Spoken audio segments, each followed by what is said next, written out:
वृंदावन के एक छोटे से गांव में पारो और रामदरस नाम के पति पत्नी रहा करते थे। वह आंखों से देख नहीं सकते थे। मंदिर के बाहर भिक्षा मांगकर अपना जीवन निर्वाह कर रहे थे। दोनों दिन रात कृष्ण की भक्ति किया करते थे।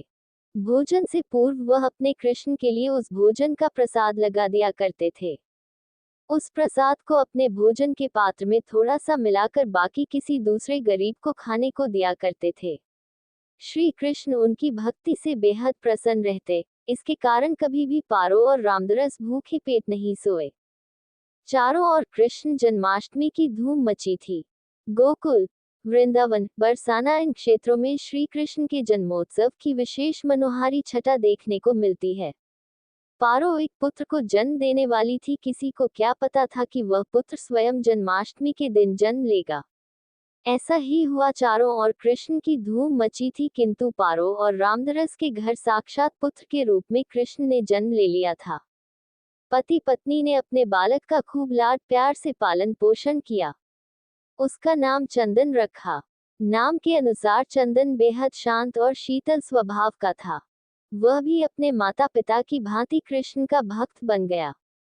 दिन रात श्री कृष्ण की पूजा आराधना करता।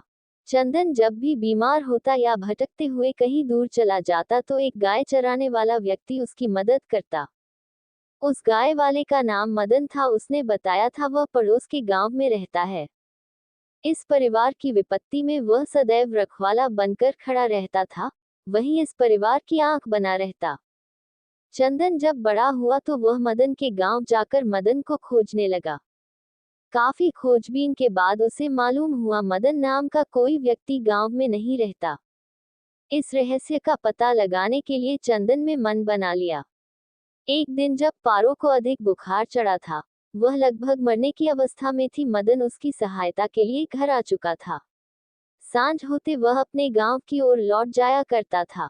चंदन में जब उसका पीछा किया तो मदन एक मंदिर की ओर जाता दिखा।